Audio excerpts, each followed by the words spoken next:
Terima kasih Bapak Ibu semua atas kehadirannya. Assalamualaikum warahmatullahi wabarakatuh. Waalaikumsalam warahmatullahi wabarakatuh. Pada hari ini ya kita sebenarnya dalam rangkanya ini memperingati lah Hari Statistik Nasional ya, tetapi kita fokus kepada memahami data itu sendiri. Jadi pada pagi hari ini ya kita diaspora BPS. Jadi yang disebut dengan diaspora ini adalah teman-teman yang dari BPS yang ditugaskan atau menugaskan diri di luar BPS ya. Jadi kita ini ada yang di beberapa kementerian lembaga, dan baik di lembaga nasional maupun lembaga internasional ataupun di swasta ya. Jadi kita ini ada perkumpulannya Bapak Ibu, kita itu ada sekitar di dalam grup sekitar 50 orang dan bahkan lebih lagi ya. Jadi pada hari ini kita akan membuat suatu webinar ya. Webinar ini mengenai data statistik apakah menipu gitu. Jadi ini pertanyaannya sengaja ini seperti pertanyaan jurnalistik Bapak Ibu, supaya nanti Bapak Ibu bisa memahami apa itu sebenarnya. Kita akan bicara dengan ahlinya Pak Dr. Waris Marsisno, guru saya, dan ini memang digagas oleh Pak Bagus dan Pak Roni. Jadi pada hari ini untuk memberikan waktu kami serahkan kepada moderator kita, beliau yang akan membawa webinar ini selama 1 jam 45 menit kepada Pak Ahmad Sutroni. Kami persilakan. Wassalamualaikum warahmatullahi wabarakatuh. Waalaikumsalam. Baik, terima kasih Mas Ardi. Yang saya hormati narasumber Mas Waris yang kita sudah sejak lama kita agendakan. Nanti ada beberapa agenda. Jadi agenda diaspora beberapa kali kita sudah, ini series keberapa saya lupa juga nih Mas Ardi. Jadi kita ada beberapa kali melakukan kegiatan seperti ini dengan topik yang mungkin beragam, mulai dari IT, statistik, pembangunan dan seterusnya, kemiskinan bahkan nanti Mas Bagus sebagai profesor baru kita ikut juga berngisi karena beliau cuma jadi provokasi aja selama ini, belum pernah ngisi. Nah, nanti kita mintakan untuk ngisi materi beliau. Oke, jadi pada hari ini materi yang akan disampaikan oleh Pak Waris terkait dengan statistik itu menipu. Nah, ini mungkin sudut pandang yang bisa kita maknai beragam.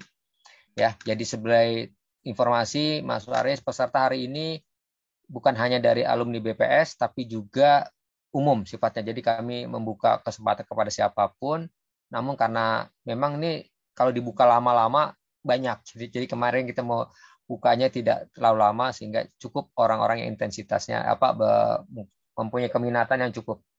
Nah, seperti diketahui Mas Waris ya, hari ini kan kita di dunia modern itu dijegal informasi makin cepat, mulai dari medsos dan seterusnya, itu menjadi makan hari-hari kita. Dan statistik itu menjadi makanan sehari-hari di dalam pengemasan informasi, dan bisa dicari dalam bentuk grafik, bisa dalam bentuk tabel, bisa juga dalam angka dan macam-macam. Nah, ini merupakan representasi dari kata-kata ya. Jadi tidak afdol kalau sekarang ini informasi itu tidak ada informasi dengan statistiknya. Nah, dengan hal tersebut banyak statistik digunakan sebagai alat. Nah, alat ini bisa seperti halnya pisau, bisa untuk hal-hal yang baik dan bisa untuk hal-hal yang kurang baik. Nah, sebelum Bapak Ibu mendengarkan paparan yang nanti akan disampaikan oleh Dr. Waris, kami akan sedikit sampaikan. Ini tadi sudah sampaikan, kita merupakan warming up sebetulnya dari Hari Statistik Nasional yang akan jatuh di 26 nanti. Dan kita mengawali dengan pemanasan dulu. Dan nanti mungkin kita akan ada lagi seri webinar lagi yang terkait dengan ini dengan narasumber yang sangat kompeten. Saya perkenalkan Dr. Waris Marsisno MStat. Saya nggak tahu Mas Waris ini sebetulnya yang benar Marsisno atau Marsiswo karena beberapa Marsisno ya. Oh siap. Yeah. Oke. Siap, karena di dokumen ini ada yang Marsiswo, ada tapi Marsisno. Oke, terima kasih. Beliau kelahiran Blora di 8 Februari. Tahunnya saya nggak berani sebut, takutnya nanti. Nggak apa-apa. Itu kan kualitas ketuaan. Mantap. Ya, beliau tahun 63 dan menamatkan pendidikannya di S3-nya di Universitas Negeri Jakarta, S2-nya di University of New South Wales Australia, dan S1-nya di Pajajaran Universitas, dan yang awal kali masuk memperkenalkan diri dengan nomor punggung 23, jadi lulusan Akademi Ilmu Statistik, beliau di angkatan 23, dan sebagai informasi juga beliau pemegang ranking 3 besar bersama dengan Mas Guntur dan almarhum Pak Mashub. Demikian, mudah-mudahan benar. Kalau salah ya namanya juga saya manusia ya. Baik, beberapa jabatan yang sudah Waris sampai sandang cukup banyak, dan minat penelitian beliau terkait dengan keminatan Pak Waris adalah sistem informasi geografis, manajemen survei online, analisis data spasial, analisis input output. Nah, kalau sudah analisis input output, semua bidang dikuasai Mas Waris nih. Kemudian analisis statistik sosial, dan publikasi ilmiah juga tidak kalah banyak. Saya mencatat ada mungkin sekitar 15, yang mungkin sebagian juga ada yang ditulis sendiri, ada yang bersama-sama, termasuk dengan saya lihat Mas Ardi juga pernah bersama-sama menulis bersama dengan Mas Waris. Dan saat ini beliau ada di Poltek STIS ya, gitu. Dan saya tidak berpanjang-panjang, mungkin karena lewat pekerjaan juga panjang sekali, kalau dibacakan malah nggak menyita waktu. Saya rasa untuk mengawali cukup hari ini, dan di sini hadir juga banyak peminat, dan mulai dari Pak Emil. Assalamualaikum Pak Emil, dan mudah-mudahan nanti di sini ada pejabat baru, Mas Alex, Prof. Abu Zar Azra, mungkin bisa nanti sebagai lagi gabung. Kami persilakan sepenuhnya waktu kepada Mas Waris. Kami berikan waktu kurang lebih sampai nanti 11.45, dan untuk materi sifatnya nanti terserah Mas Waris. Kami persiapkan 45 menit untuk mungkin diskusi 40 menitnya. Kami persilakan Mas Waris. Silakan. Oke, terima kasih Mas Supron. Assalamualaikum warahmatullahi wabarakatuh. Selamat pagi, salam sejahtera, Om Swastiastu, salam kebajikan, Rahayu. Semoga kita semua dalam keadaan sehat, sejahtera, dan tetap terus dapat melampaui masa pandemik ini dengan tetap penuh semangat. Sebenarnya waktu Pak Bagus menawarkan tema ini keder juga gitu, apalagi banyak ahli di sana. Oh ya, selamat pagi juga itu untuk Mas Adi. Mas Adi Lumaksono itu hadir juga kayaknya. Oke, Mas Adi, ada Mas Urip. Diskusi saya kali ini sebenarnya mengais kitab usang sebenarnya. Kalau mazhabnya NU, kita kembali melihat kitab kuningnya. Ya. Kita mengingatkan kembali beberapa hal yang sebenarnya menawarkan pilihan kepada kita. Kita mau terjebak kepada penipuan atau kita bertahan pada integritas. Ya, mungkin nggak banyak yang bahan baru yang muncul. Oke, saya izin share screen ya Pak Roni ya.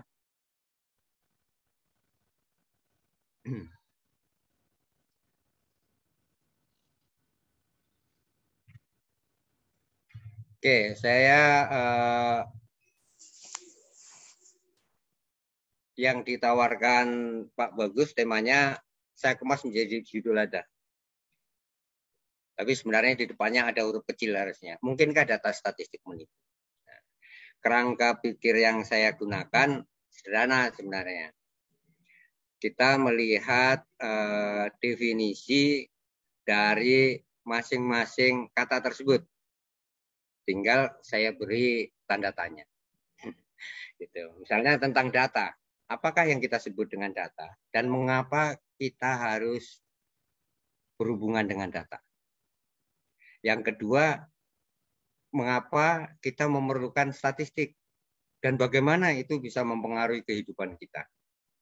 Kemudian kata terakhir, ini yang provokatif ini, provokatif. Menipu, apanya yang kita tipu? Mungkinkah dan bagaimana itu bisa terjadi? Jadi sudut pandang atau kerangka pikir yang saya gunakan adalah ketiga kata yang menjadi judul ini. Yang pertama ketika kita berbicara tentang data. We are living with numbers katanya. Kita hidup dengan angka. Tapi benarkah kita memahami data? Saya mengumpulkan sekurang-kurangnya ada 1, 2, 3, 4, 5, 6, 7. 7 perspektif dari 7 kepentingan yang mencoba mendefinisikan data.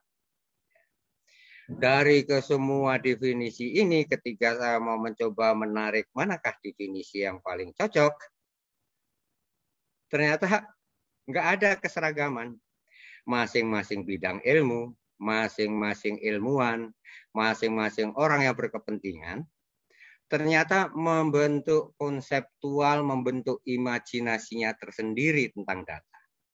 Sehingga saya sampai pada kesimpulan bahwa data atau fakta itu sebenarnya tidak memiliki bentuk apapun sampai orang yang berkepentingan data dengan data tersebut memberikan muatan bagaimana memanai data itu. Artinya, data itu adalah sesuatu yang kosong. Dia tidak memiliki makna sampai dengan kita memberikan makna. Sesuai dengan apa? Ada banyak dimensi yang kita bisa gunakan untuk memaknai data. Bisa dari relevansinya, bisa dari pengurutannya, misalnya kita memerlukan data historis, bisa dari koherensinya, kemanfaatannya, dan itu semua harus diberikan kepada sekumpulan atau sebuah datum, ya, satu datum atau sehimpunan data, sehingga dia memiliki hubungan atau koneksi dengan ilmu baik sebagai perorangan maupun sebagai komunitas. Itu yang pertama. Jadi data yang kita pahami, we are living with number, kalau semboyannya orang statistik itu kita hidup dengan angka dulu kan gitu ya. AIS gitu. Tapi ternyata data itu ya sekedar fakta. Dia tidak akan memiliki makna apapun sampai kita mengemasnya dalam framework, dalam kerangka pikir yang kita miliki. Itu fakta yang pertama. Terus kemudian ketika orang berbicara tentang apakah itu data, gitu ya. Nah, komunitas ilmiah mencoba memberikan banyak dimensi ke dalam data. Ada yang memberikan dimensi waktu sehingga mereka membedakan apakah waktu itu memiliki ketergantungan atau bebas dari waktu. Lokasi, nah, ini yang agak menarik juga ini sekarang ini ya. Apakah data memiliki ketergantungan atau terbebas dari lokasi. Ini agak menarik karena akhir-akhir ini salah satu data yang melimpah ruah itu ternyata selalu memiliki informasi tentang lokasi. Yang kata orang menyebutnya dengan data geospasial itu yang bisa digunakan untuk melakukan prediksi terhadap suatu fenomena dengan melihat lokasinya, gitu ya.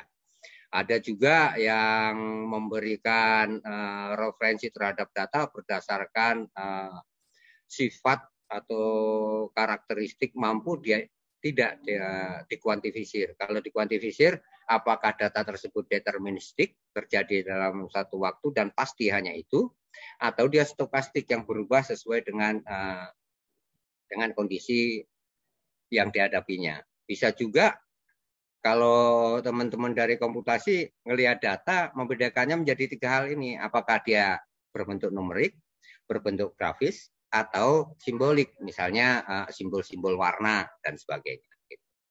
Atau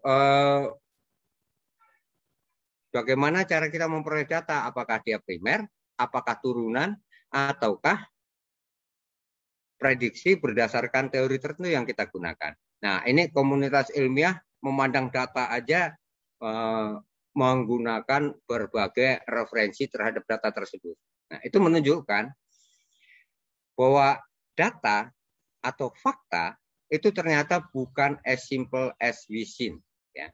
Tidak sesederhana yang kita lihat. bahwa dia sekedar mencerminkan sesuatu hasil pencatatan, tidak. Banyak hal yang membentuk dan mendefinisikan suatu data. Nah, tradisi dari ilmu-ilmu sosial, dan ini yang kebanyakan diikuti juga di politeknik gitu ya. Melihat data dari kacamata ini, kita perhatikan bagaimana waktu kita mengukur. Kita menggunakan skala apa, nominal, ordinal, dan sebagainya. Kemudian kita perhatikan pengukuran itu mungkin terjadi dengan skala kontinu atau diskrit. Gitu ya. Kita perhatikan juga pada saat kita memperoleh data dari observasi, apakah hanya satu karakteristik yang saya perhatikan atau lebih.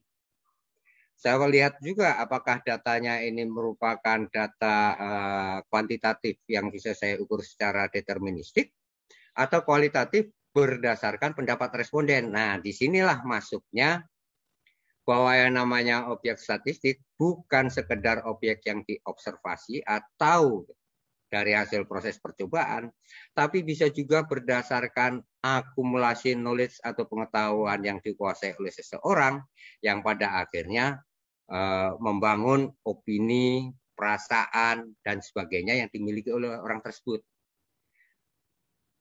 Ilmu sosial, because we are socially interconnected gitu kan ya. Nah, berbeda dengan sisi pandang ilmiah secara umum yang menganggap data bisa berasal dari data primer karena kita amati, kita turunkan sesuai dengan kepentingan pola pikir kita. Orang sosial menganggap bahwa sumber data itu cuma dua.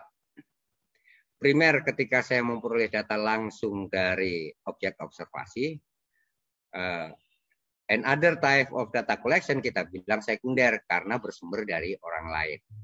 Dari sisi time series, ini yang membentuk nanti ada ekonometrika baik yang hanya depend on time atau depend on location juga gitu ya. Nah, kita membedakan ada data time series, proseksional gitu ya, ada yang bahkan dikumpulkan dari time series membentuk data panel dan sebagainya. Nah, 3 slide pertama ini menunjukkan sesuatu yang menjadi nafas hidup kita yang barangkali kalau kita tidak cukup memberikan perhatian, itu kejadian biasa, data itu kan hidup saya. Tapi kalau kita mencoba telisik lebih dalam, ternyata data itu not as simple as it seems, gitu ya, nggak sesederhana seperti yang kita pandang.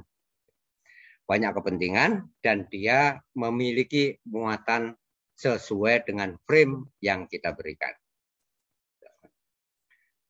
Belum lagi kalau kita melihat sifat dari datanya, orang melihat apakah dia bisa digunakan tidak, datanya jelas tidak, memiliki akurasi yang baik tidak, ketika saya melakukan agregasi make sense nggak, masuk akal tidak, gitu.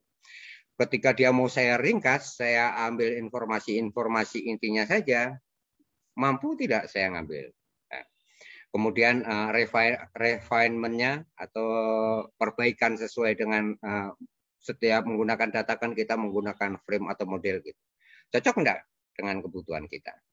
Nah, ditambah dengan slide keempat ini. Jadi, data sebenarnya merupakan masalah yang kompleks. Persoalannya adalah, why do we bother about data?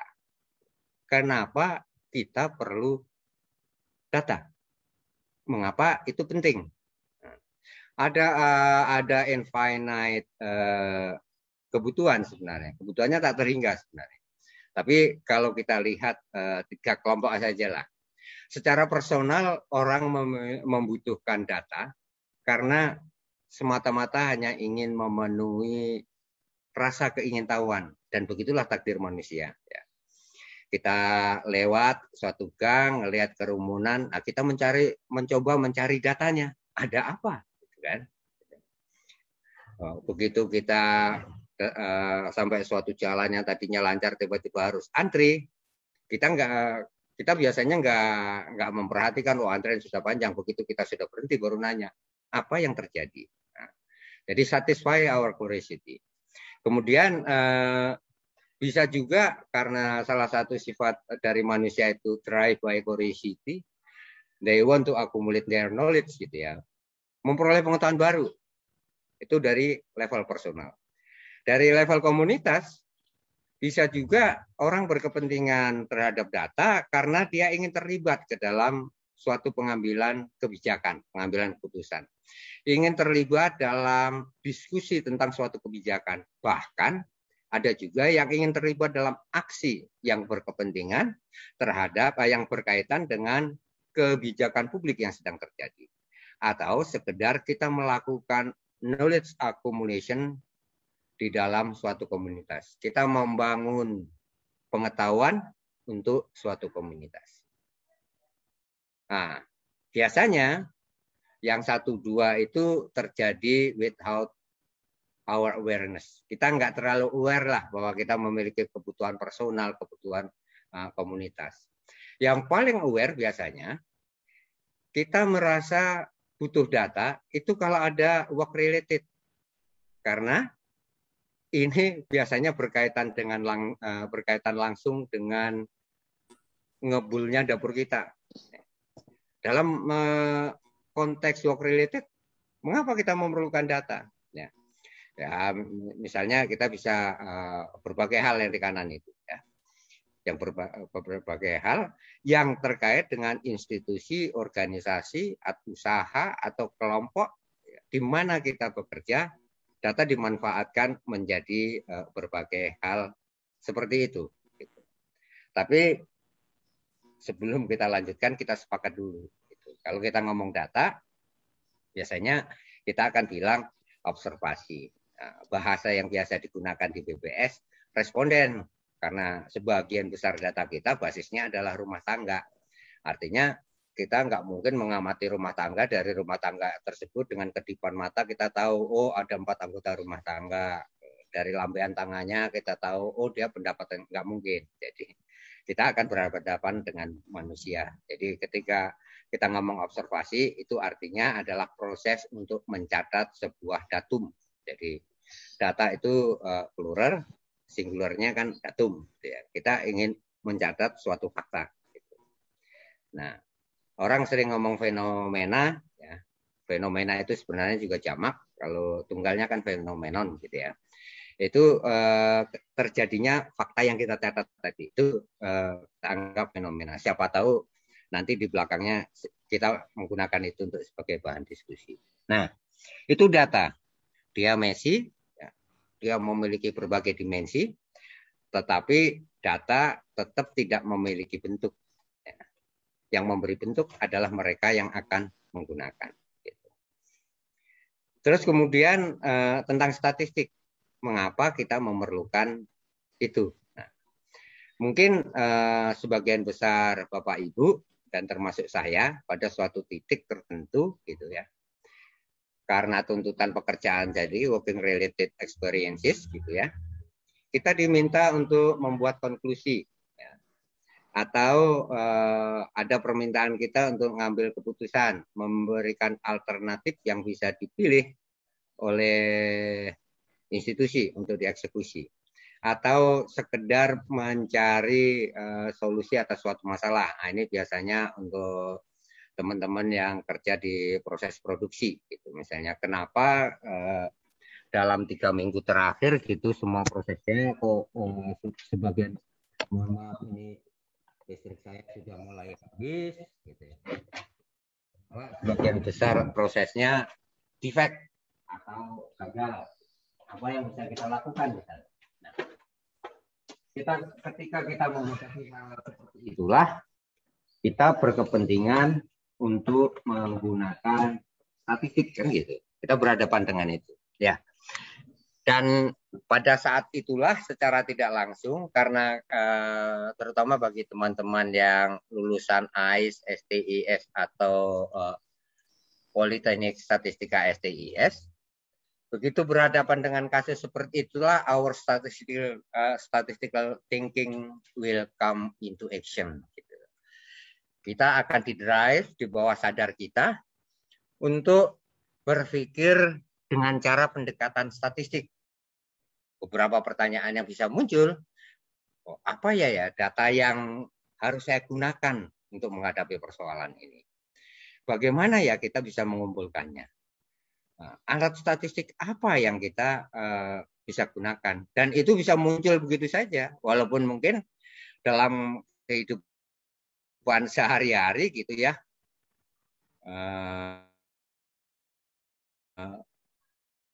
terutama teman-teman yang sudah menjadi sama sekali dia nggak memikirkan bahwa dia sebenarnya sudah membangun statistical thinking di dalam hidupnya. Mungkin yang namanya pemikiran statistik itu sudah jauh terbenam karena di alam bawah sadar. Misalnya Pak Ardi gitu, dia nggak pernah mikirin statistik, yang dipikirin adalah berapa jumlah penduduk Indonesia masih memerlukan BLT dan bagaimana dia harus berargumen dengan Kementerian Sosial gitu misalnya, untuk melakukan verifikasi datanya benar nggak sejumlah itu dan sebagainya gitu ya. Jadi ini keuntungan kita gitu. Ketika kita masih muda, kita tercebur atau menceburkan diri untuk belajar statistik.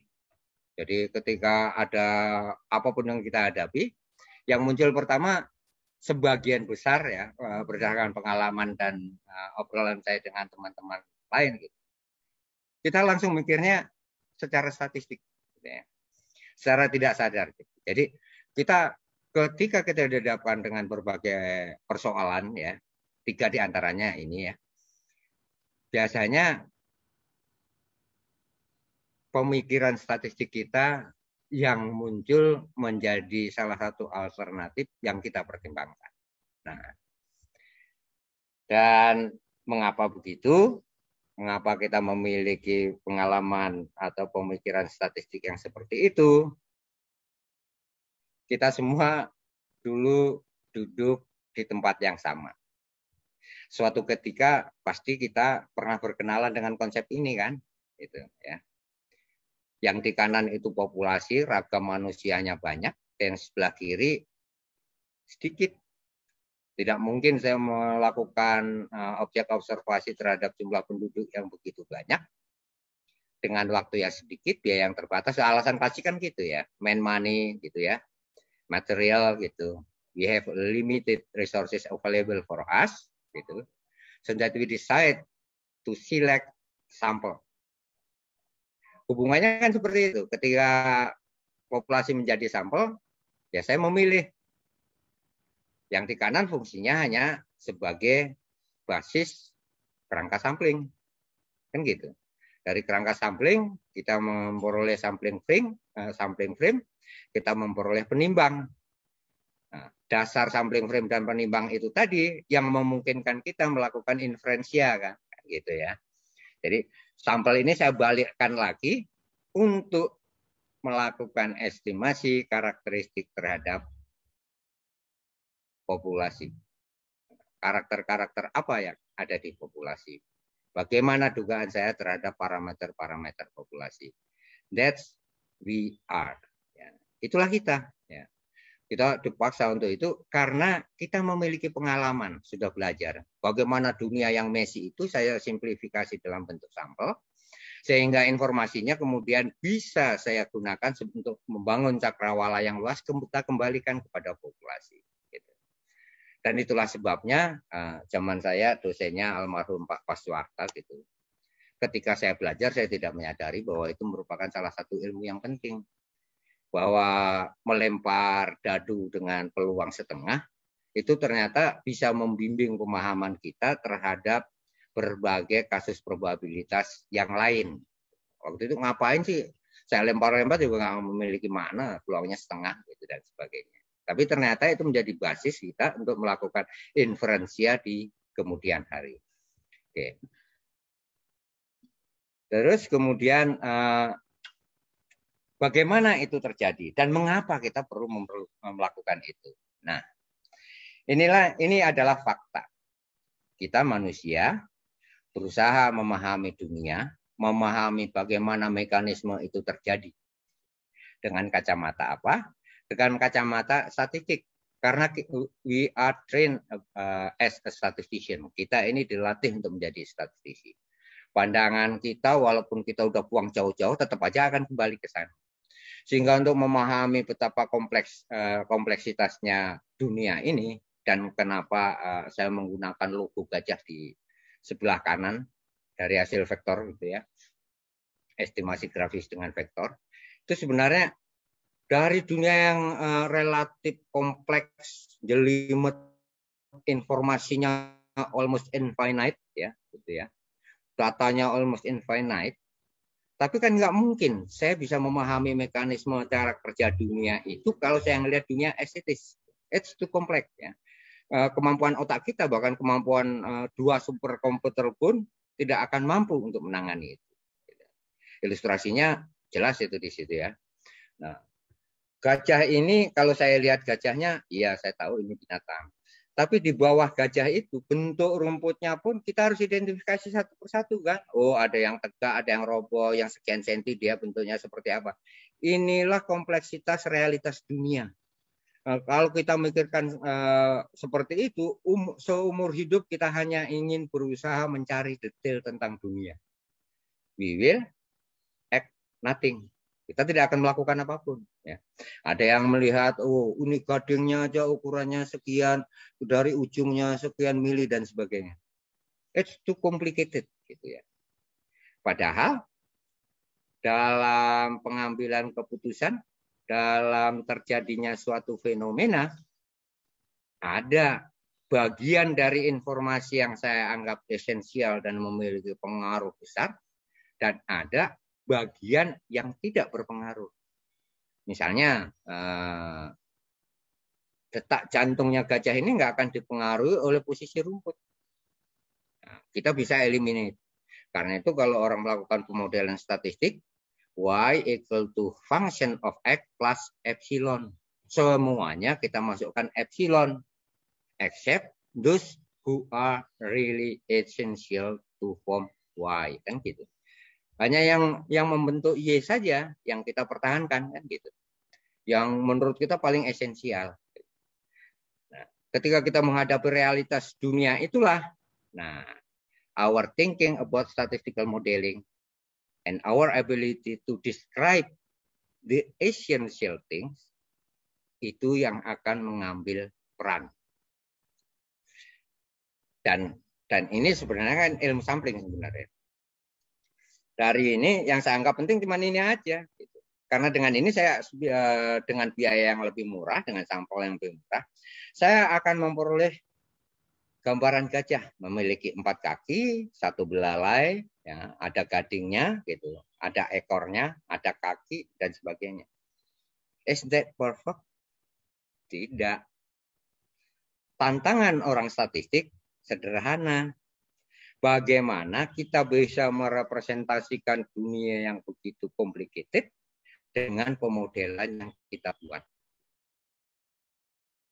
Can we make a representation as close as possible to the reality? Itu tantangan utama kita.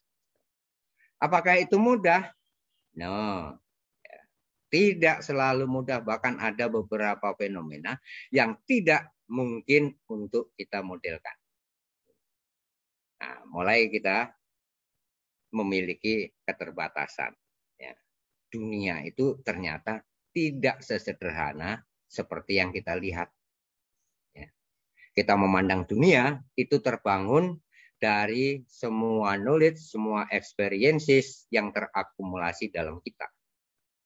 Dan itu yang mempengaruhi keputusan kita terhadap memilih variabel-variabel mana yang saya anggap efisien, yang saya anggap esensial, yang saya anggap penting untuk mampu menggambarkan gajah seperti realitas yang sebenarnya di dunia nyata. Ya. We have challenge, but we still face the reality. Ya. Kemudian faktanya, we are all being trained as statistician. Bagi teman-teman yang sudah mengalami pelatihan, mengalami proses pemikiran, belajar tentang statistik, sekurang-kurangnya ada 3 hal ini yang ditanamkan sebagai bekal skill yang kita miliki ketika kita berhadapan dengan masalah. Yang pertama, kita diajarkan untuk bagaimana bisa transit masalah, menerjemahkan masalah ke dalam bentuk numerik, kemudian kita lakukan analisis sedemikian rupa, sehingga angka-angka yang kita analisis itu make sense, masuk akal, dapat kita nalar, kita dapat mempertahankan argumen yang kita buat. Itu yang pertama. Yang kedua, sebenarnya kita ini dilatih untuk melihat dunia yang kompleks dan kontinu itu, kalau bisa, karena anything that are continuous will be more difficult to understand rather than the discrete one, gitu ya kan? Continuous itu sesuatu yang sulit, ya. Walaupun dalam fungsi matematis continuous itu yang paling mudah dibandingkan yang discrete, gitu. Tapi discrete pun masalah kontinu pun di matematika juga merasa pada akhirnya ketika mencari solusi juga dilakukan diskretisasi kan dengan melakukan derivasi terhadap fungsi kontinu supaya kita tahu pergerakannya. Gitu. Nah, itu sudah merupakan pendekatan umum. Bahwa dunia yang kontinus dan kompleks itu bagaimana bisa saya masukkan menjadi dunia diskrit. Apa kepentingannya? Karena kalau kontinus saya akan susah memilih sampel. Tapi kalau diskrit saya bisa batasi. Karena itu orang kemudian mendefinisikan populasi, mendefinisikan kriteria untuk menjadi anggota populasi tersebut. Sasarannya apa? Supaya kita bisa melakukan observasi atau penelitian setiap unit observasi. Entah berupa sampel, entah berupa apapun gitu. Yang kemudian dapat kita manfaatkan atau kita gunakan untuk merepresentasikan karakteristik populasi. Nah, kita dilatih itu. Karena itu kita belajar populasi, sampel. Apa yang membentuk populasi dan bagaimana memilih sampel. Terus, karena kita sudah belajar tentang observasi, unit-unit yang membentuk suatu universe populasi, kita dilatih bagaimana menerjemahkan suatu fenomena menjadi salah satu karakteristik dari unit observasi yang ada di dalam populasi. Sehingga dengan demikian, saya bisa translate semua persoalan dan masalah saya menjadi measurable. Bisa saya ukur. Secara tidak sadar sebenarnya ini hal basic yang kita peroleh dari kampus tercinta. Namanya apapun, alamatnya tetap sama, Otista 64C. Ya. Itu yang kita peroleh. 3 hal utama itu. Nah, fakta lain dengan membagi dunia kontinus tadi menjadi diskrit dan sebagainya, sebenarnya sadar atau tidak, kita itu sudah terbenam dalam aliran filosofi positivisme dan post-positivisme. Ke dalam konsep pemikiran positivisme dan post-positivisme. Apa dasarnya? Dasar aliran yang sebenarnya tanpa sadar kita ikuti itu adalah keyakinan bahwa yang namanya kebenaran sejati ya, itu hanya ada di dalam objek yang sedang kita teliti. Jadi kok nggak ada kebenaran lain. Peneliti itu nggak penting. Yang penting adalah objek observasinya. Dan itu mengapa kita berada dalam tradisi penelitian objektivisme. Karena kita berpandangan kebenaran reside on its object. Gitu ya. Ada di dalam objek-objeknya. Sehingga dalam berbagai kesempatan, entah pesan dari bapak-bapak pimpinan PPS, entah pesan dari berbagai diskusi tentang how to derive a good statistic, gitu ya. Kita diajarkan bagaimana kita menjaga jarak dengan responden misalnya. Nggak boleh mempengaruhi dan sebagainya, supaya jawaban responden tersebut tidak bias, ya, tidak kita bimbing dan sebagainya. Dan kita juga diajari bagaimana untuk bisa membangun kuesioner sedemikian rupa sehingga mudah diinterpretasikan oleh responden sehingga mengurangi kemungkinan intervensi pencacah misalnya. Gitu. Tapi entah kita sengaja atau tidak, ya, seringkali kita lupa bahwa yang namanya fenomena sosial yang kita investigasi atau selidiki, terutama untuk kepentingan official statistik, itu sebenarnya melibatkan orang dalam berbagai bentuk. Apakah sebagai representasi individual maupun representasi sebagai misalnya keluarga gitu. Sehingga persoalannya ketika dibenturkan kepada dunia positivisme dan postpositivisme, kita akan bertanya itu sebenarnya. Bagaimana orang yang sama seperti kita, yang memiliki kapasitas dan kemampuan untuk menginterpretasikan realitas yang kita hadapi, benar-benar mampu mengungkapkan kebenaran. Nah, itu kita belajar di desain atau perancangan kuesioner. Kemudian, karena mereka itu apa ya, kita tanyakan pertanyaan yang sama, sesama tetangga aja pengertiannya berbeda. Gitu ya.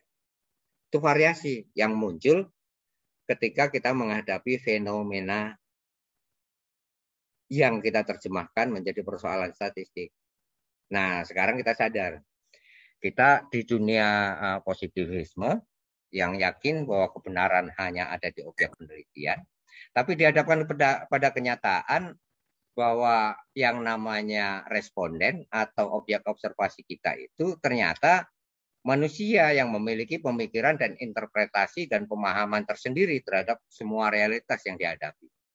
Sehingga yang namanya statistik itu bukan sekedar mengubah dan mengolah angka.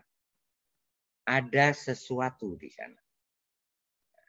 Itu fakta. Nah, terus kemudian kata ketiga yang perlu kita perdebatkan adalah lie, kebohongan. Nah, kalau kita cek, saya ngambil dari Merriam-Webster gitu ya.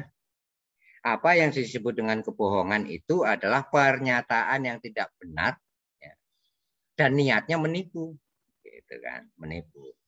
Atau kita menciptakan impresi yang salah, ya, impresi yang tidak seharusnya. Jadi dua hal itu. Nah, kenapa saya pilih ini karena saya memang ingin mendiskusikan dua hal itu. Jadi ada intensi dan ada impresi. Ada impresi. Nah, dengan pengertian itu, saya mencoba menjawab pertanyaan judul paparan kita hari ini. Benarkah bahwa data statistik berbohong atau menipu? Saya akan menjawab tidak mungkin. Ya. Kenapa? Karena data itu have no shape. Data itu tidak punya bentuk apapun, ya, sampai kita beri muatan relevansi sesuai dengan sudut pandang tertentu. Jadi tidak mungkin data bisa menipu. Ya. Karena data itu kita ambil dari objek observasi, dan objek observasi adalah pemilik kebenaran, sudut pandang positivis dan postpositivis. Tapi kenapa ada pertanyaan apakah data statistik menipu? Mungkin. Misuse, disalahgunakan. Nah, ini agak lebih sopan kan sebagai statistisi kan agak adem gitu. Kalau dibilang bahwa data statistik menipu itu panas gitu. Provokatif memang judulnya ya gitu ya. Tapi kalau saya bilang penyalahgunaan data statistik, nah, agak adem saya. Ya, agak adem. Jadi data nggak mungkin menipu. Yang mungkin menipu adalah penggunanya, gitu kan. Nah, ada jurnalis Spire ini ya, dia menghasilkan buku yang itu statistical misuse, gitu ya. Dia menengarai ada 6 peluang kenapa sampai statistik itu bisa menghasilkan data yang kemudian salah. Yang pertama adalah ketika kualitas data dasar kita nggak bisa kita pertanggungjawabkan. Salah, ya, misalnya pencacah tidak kita bekali dengan pengetahuan yang memadai tentang pertanyaan, cara bertanya, tentang sikap dan sebagainya. Karena salah satu keinginan orang untuk memberikan respon sesuai dengan keinginan itu adalah ketika kita mampu memahami budaya setempat. Budaya itu adalah set of belief yang dipraktekkan. Jadi kalau mereka udah anggap nggak sopan, ya belatan close, sudah jawabannya udah ngawur aja gitu ya. Nah, kualitas data ini dipengaruhi juga oleh bias dalam berbagai bentuk. Misalnya pandangan umum karena ada supresi dari penguasa untuk tidak terlibat dalam survei atau bahkan mengeluarkan ancaman dan sejenisnya. Atau kita memiliki pencacah yang begitu pandainya, jadi kepada setiap orang dia interpretasikan sesuai dengan keinginan itu supaya dia memperoleh jawaban. Karena kan bagaimanapun bayaran survei diberikan kan per kuesioner gitu. Semakin banyak kuesioner yang cepat diselesaikan, ya bayarannya makin tinggi kan gitu. Walaupun sekarang udah mulai diatur dengan kontrak bulanan, tapi tetap itu mempengaruhi. Atau ketika kita merancang pengumpulan data, kita memberikan definisi yang vagu, ya. Memberikan definisi yang tidak jelas, ya. Dan sejenisnya. Atau ini bisa terjadi, bisa juga terjadi ketika kita melakukan penelitian tapi nggak jelas dasar teorinya. Karena kebetulan sampai saat ini official statistik itu sebagian besar adalah official terkait dengan statistik yang kita coba gunakan untuk mengeframe fenomena sosial kan.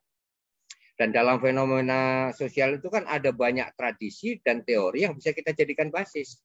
Nah, bisa jadi ketika mendesain statistik ternyata kita tidak mencoba mempelajari teori apa yang terkait, gitu ya. Jadi ya bisa terjadi seperti itu. Sehingga sumber-sumber yang ada di kanan itu bisa berpengaruh terhadap data kita bohong atau tidak. Terus ada juga yang memilih metodologi statistiknya sembarangan, ya. Mulai dari salah metodenya, salah formulanya, dan sebagainya. Nah, bisa juga karena kita malas, diburu-buru, ya, apalagi di zaman pandemi dengan divisi teknologi yang seperti ini. Kalau begitu, bahkan harapannya adalah masalah muncul menit ini, menit kemudian sudah memperoleh solusi, gitu ya.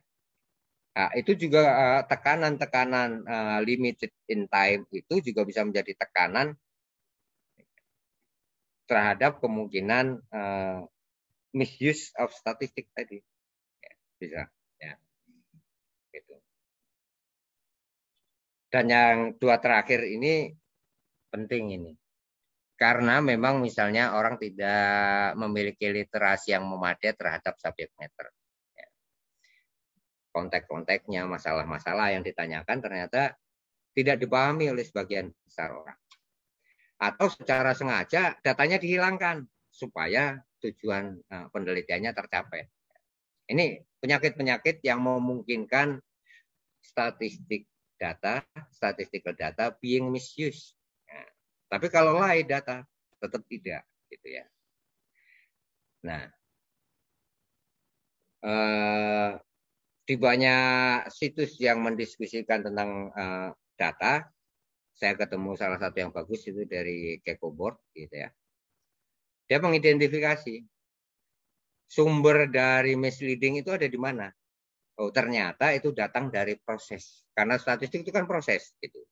Bahkan NSO seluruh dunia sepakat yang namanya proses untuk official statistik itu mengikuti patron role tertentu ya dengan variasi yang tidak terlalu banyak dalam GSBPM, generic business statistical model, gitu ya. Bahwa kegiatan statistik itu tahapannya kira-kira ya seperti itu, gitu ya.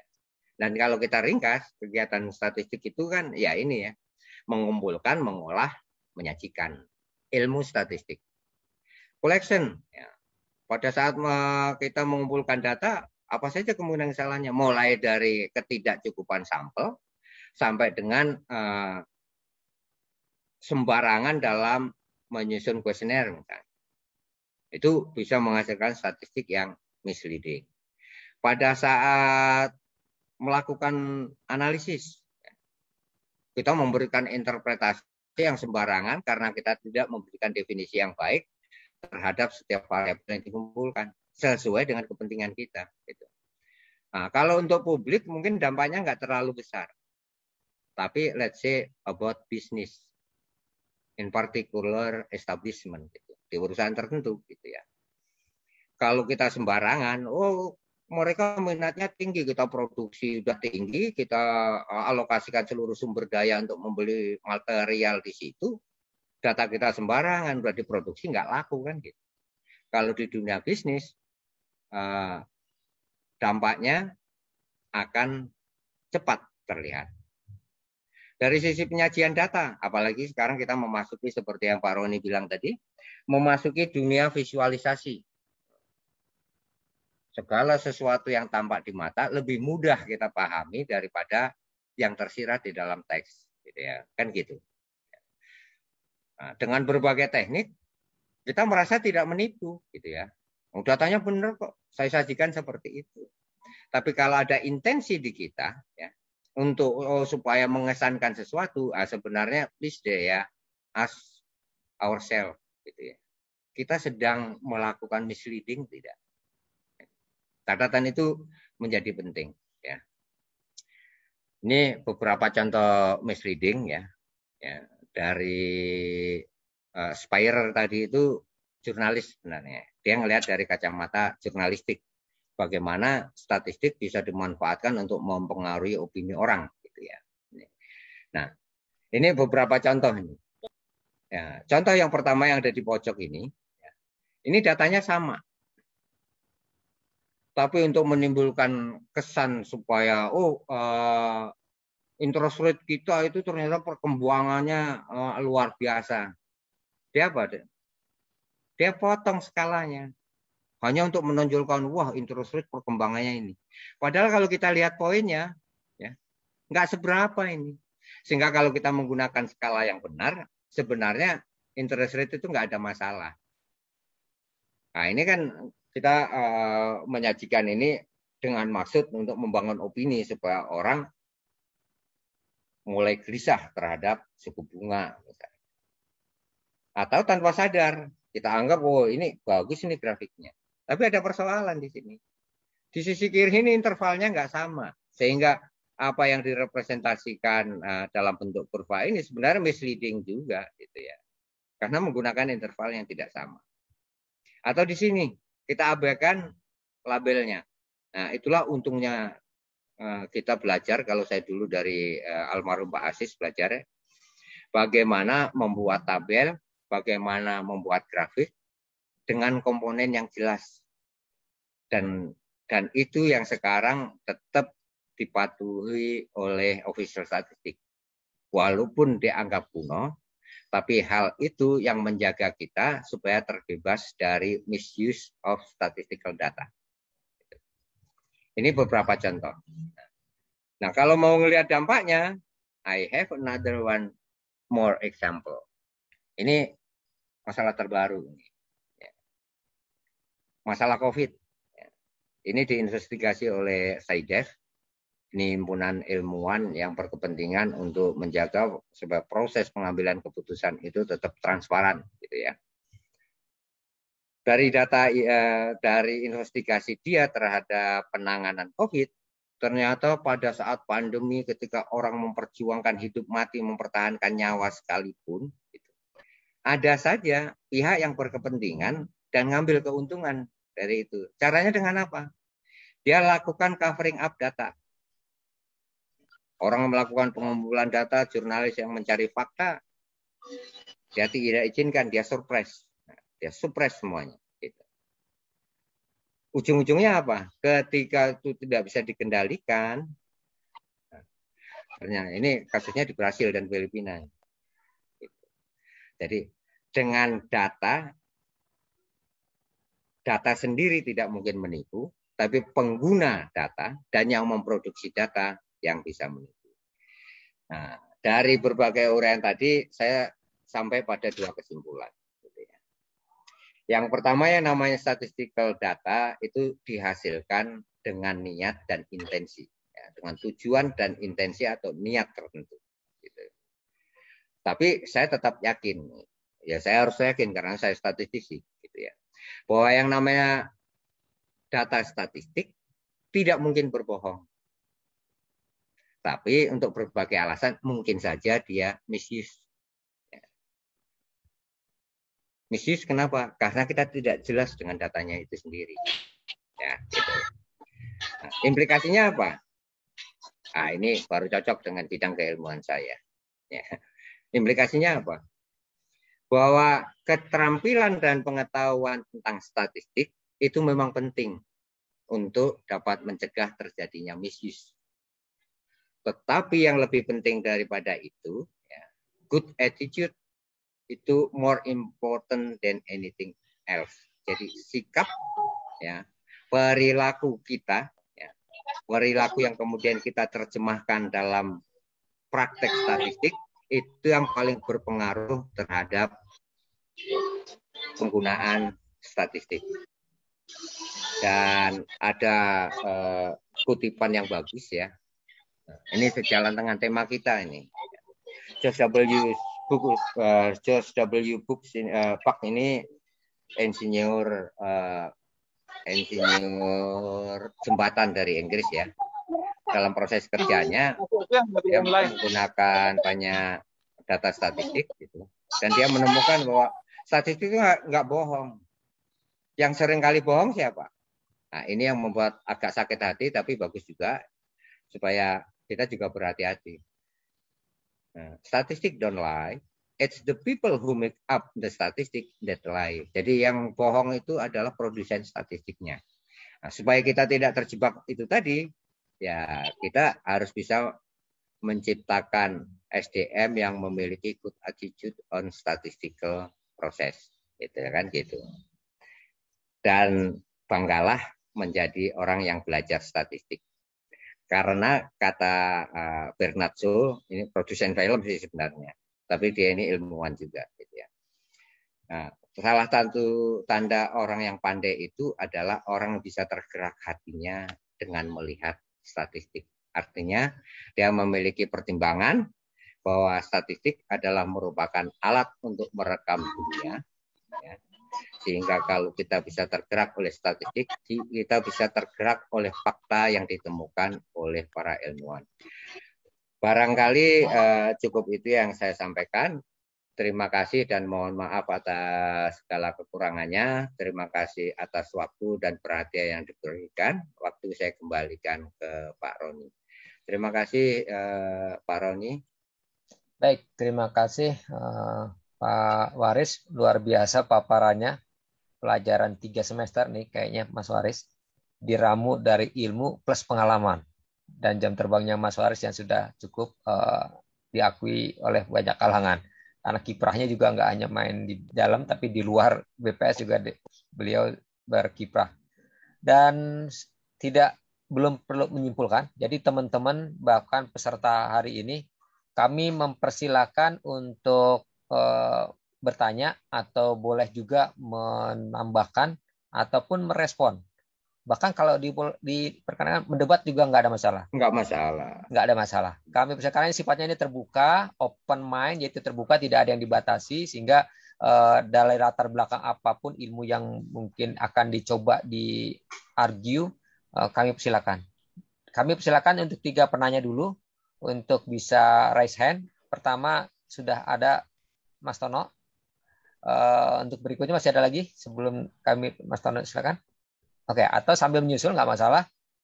Tanpa raise hand menyebutkan juga nggak masalah. Kami kesempatan untuk Mas Tono, berikutnya nanti Pak Munawar Asikin. Silakan Mas Tono.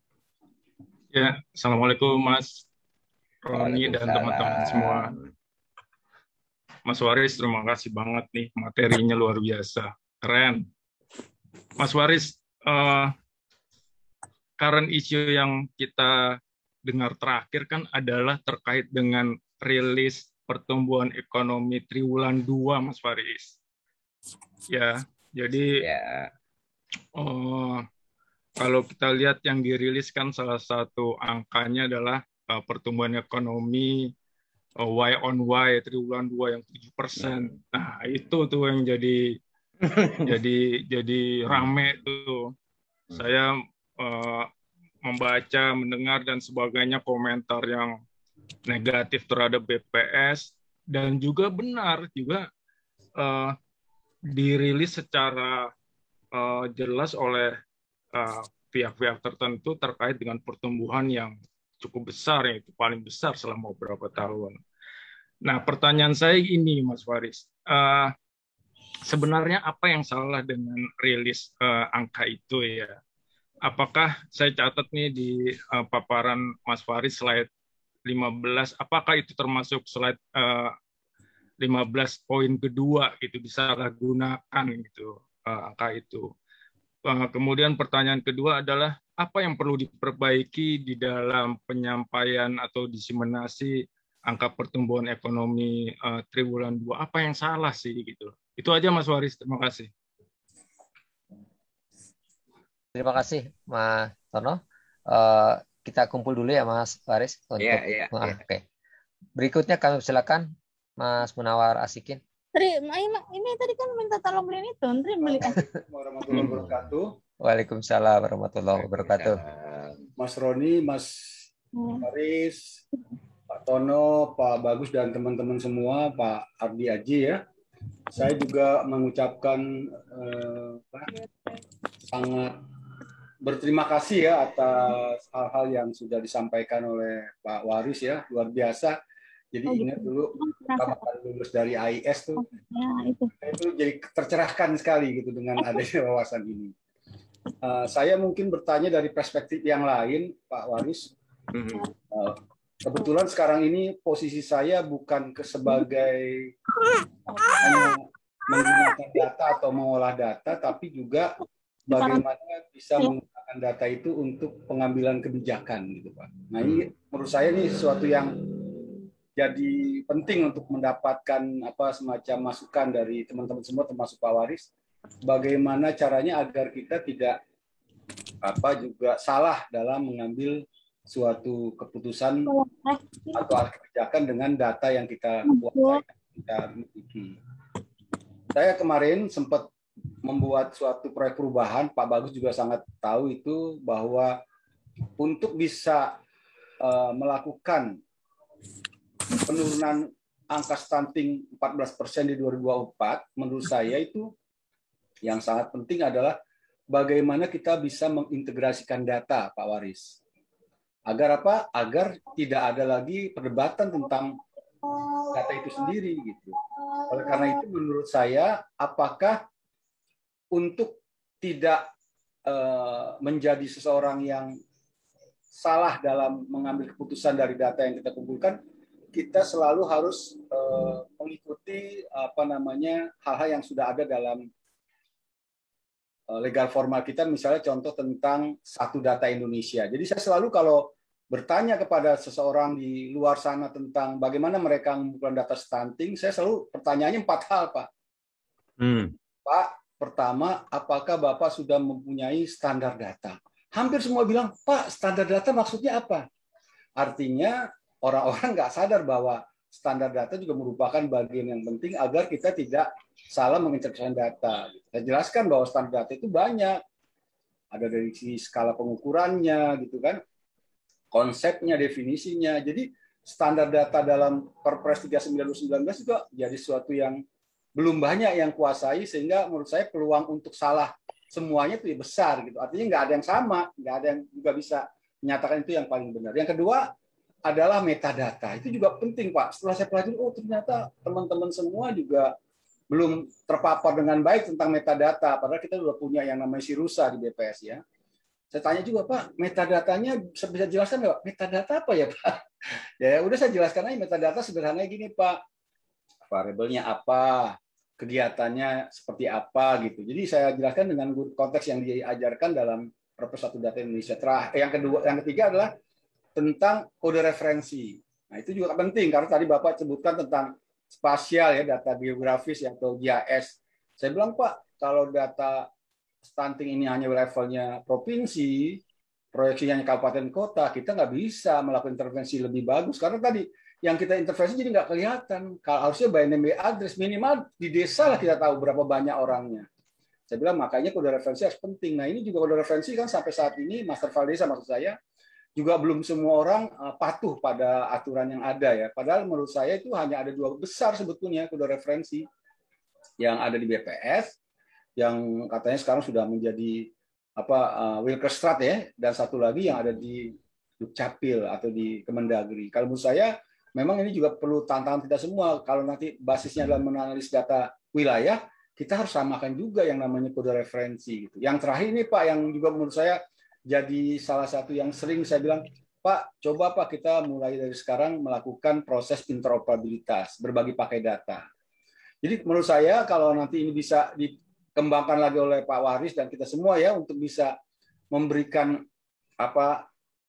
pemahaman orang tentang bagaimana biar data tidak liar atau tidak salah atau tidak misuse ya, kita gunakan 4 konsep itu, standar data, metadata, kode referensi, dan juga interoperabilitas. Agar apa? Agar nanti apapun termasuk kebijakan akan menjadi lebih baik.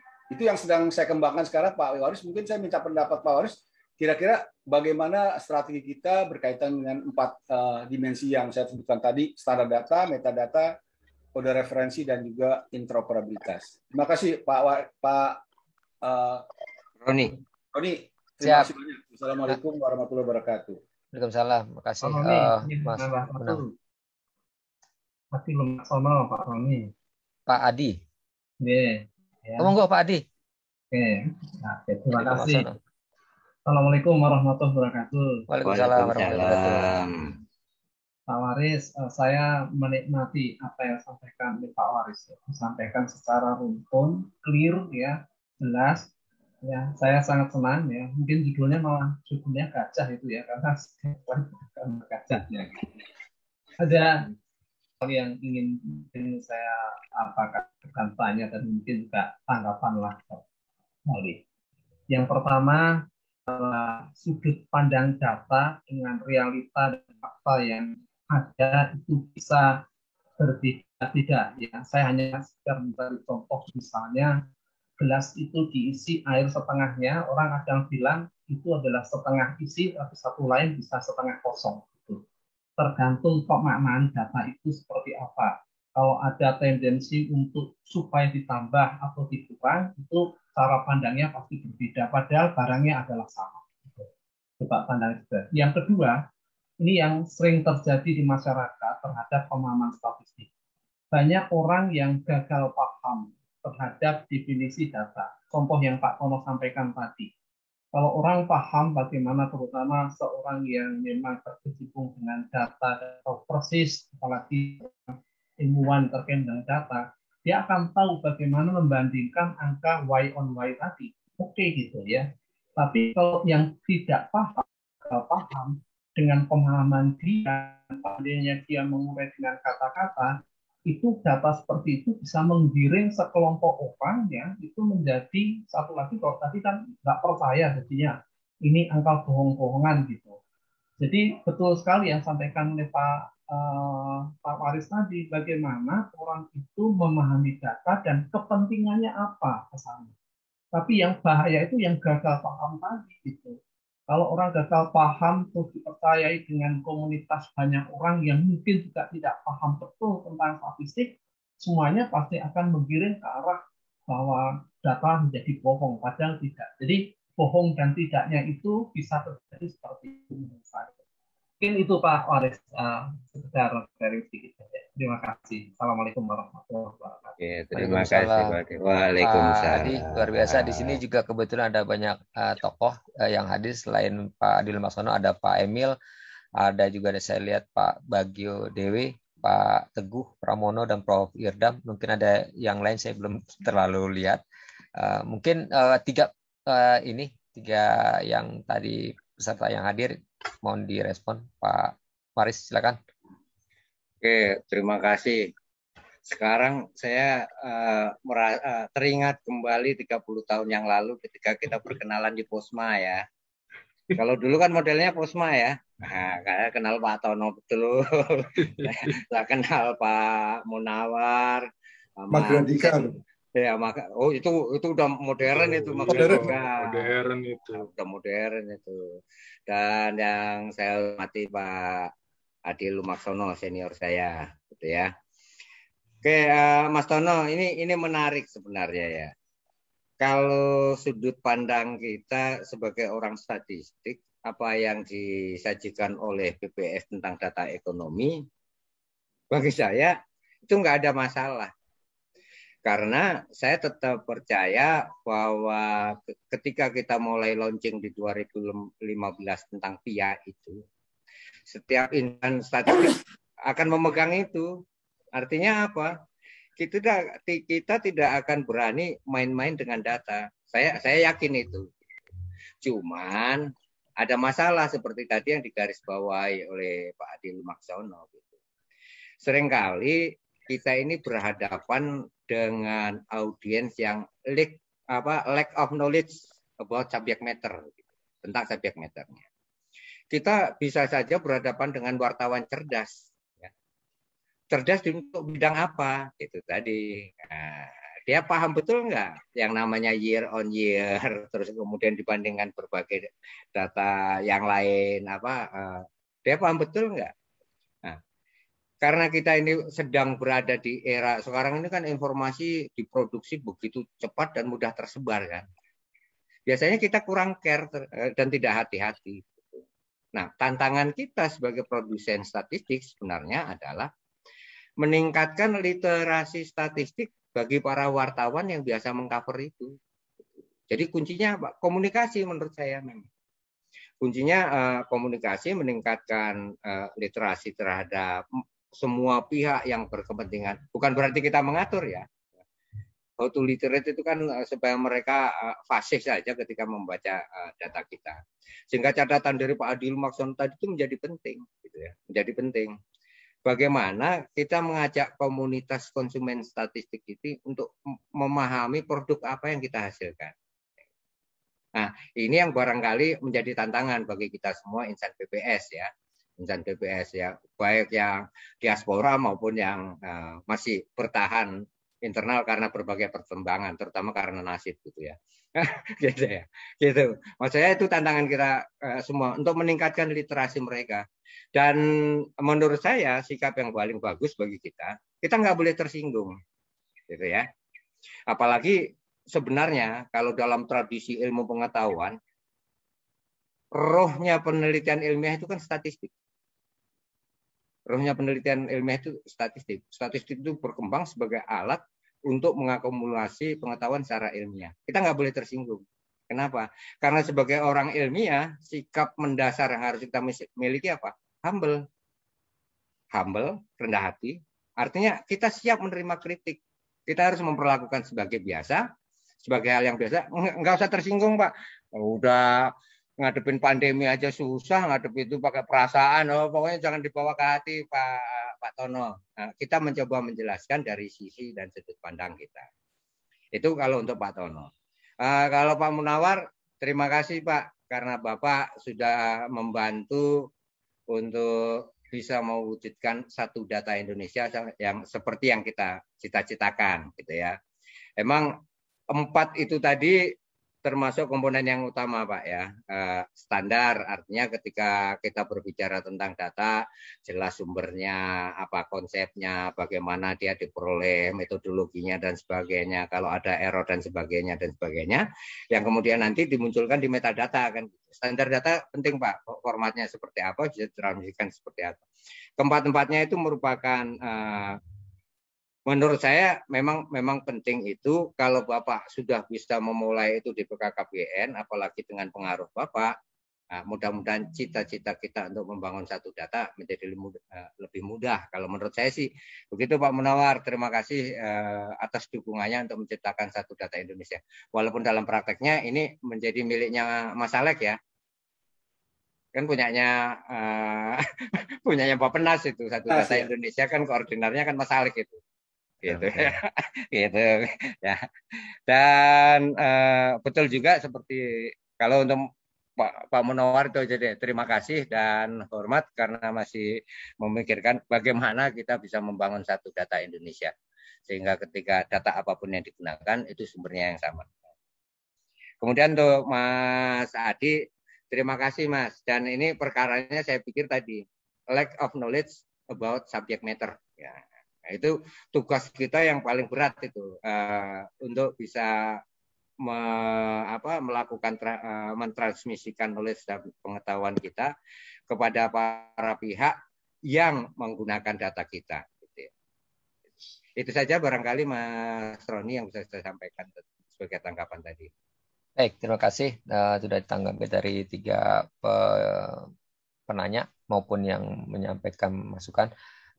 Memang seperti yang disampaikan Pak Waris tadi sangat setuju. Jadi kita memang di Indonesia itu sepertinya memang kekosongan terkait dengan knowledge, informasi itu menjadi peluang besar untuk bisa dijadikan satu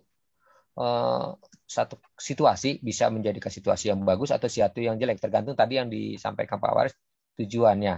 Nah, perlu akselerasi literasi, sangat setuju. Nah, tapi yang paling penting adalah actionnya bagaimana kita melakukan akselerasi, karena banyak hal teman-teman di luar ini terkait dengan kekosongan informasi itu sangat-sangat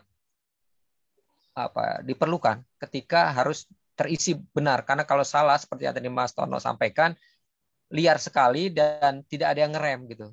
Kadang-kadang Indonesia itu paling bagus remnya adalah udah didiemin aja, ntar juga hilang sendiri.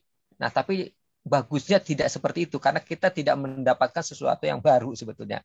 Baik, kami untuk kelanjutannya kami persilakan untuk peserta yang hadir di sini untuk bisa ikut berkontribusi pemikiran ataupun menanyakan kembali atau memperkaya atau bahkan boleh saja memberikan tantangan ke Pak Waris gitu. Baik, silakan. Izin Pak Roni, mungkin izin share pengalaman boleh? Monggo, sopong boleh, ya. Boleh, Pak. Ini enggak nampak. Pak Gofar. Ya, oh, Mas Gofar. Oh, ya, silakan Pak Gofar. Silakan. Sorry. Ya, baik, terima kasih. Assalamualaikum warahmatullahi wabarakatuh. Waalaikumsalam. Siang dan yang terhormat narasumber, para senior dan adik-adik semuanya. Saya hanya share pengalaman saja karena dari lahir atau dari jebolan Otista 64 itu sampai sekarang bergelut di data. Gitu. Nanti saya termasuk yang berkecimpung di data, artinya data baik dari data penduduk Indonesia maupun data penduduk orang Indonesia yang di luar negeri. Nah, yang jadi masalah ini arti statistik kan bisa dengan sensus, survei, dan registrasi. Sementara untuk survei dan registrasi itu kadang-kadang tergantung siapa yang membuat itu. Katakanlah dulu ada World Bank kerjasama dengan BPS terkait dengan estimasi PMI atau TKI di luar negeri jumlahnya 9 juta. Tapi dengan sampel yang minim, artinya dengan kalau nggak salah hanya 15 provinsi, tetapi itu menjadi yang acuan oleh para para akademisi dan sebagainya. Sementara data yang kami buat, yang politikanya kan di BP2MI kan berdasarkan registrasi.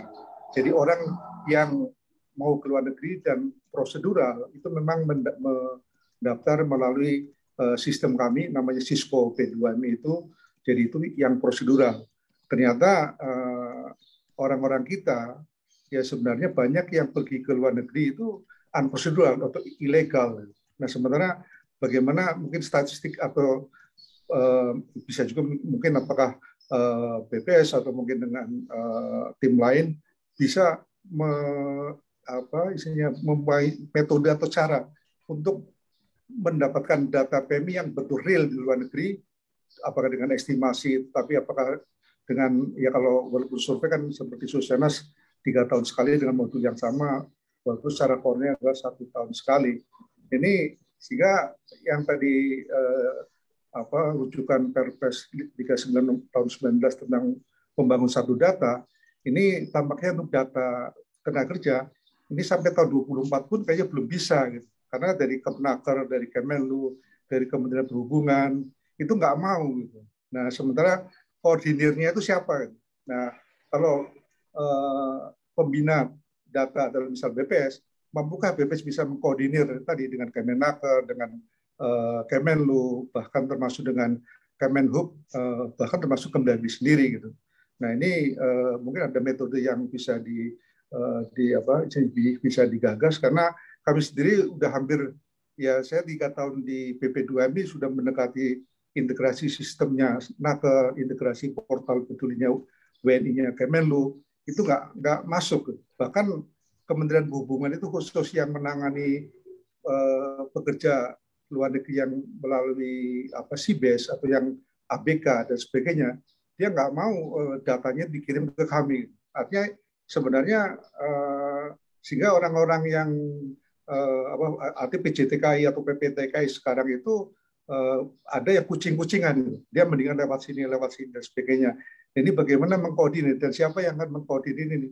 Sehingga ya tadi saya karena artisnya juga bidangnya di data, sering dipojok-pojokin. Ini gimana sih udah ada ahli data, tapi data yang dipakai yang mana? Apakah dari Kemenlu, apakah dari Naker dan sebagainya.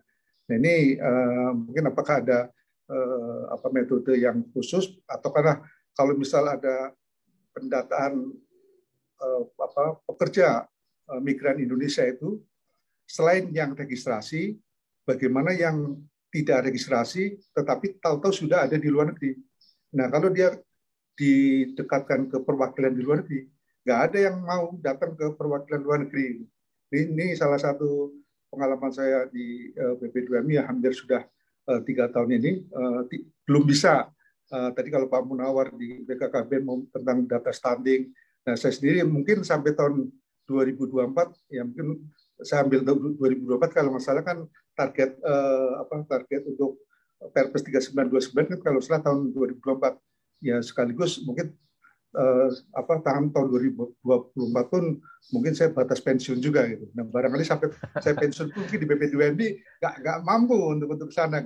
Barangkali ada metode yang dari Pak Waris sampaikan, sehingga nanti akan saya ketuk tularkan, akan kita implementasikan di BP2MI. Termasuk juga lah dari para senior, ada Pak Emil, Pak Adi maupun Pak Teguh dan sebagainya. Sementara itu Pak Rodi, saya kembalikan. Terima kasih.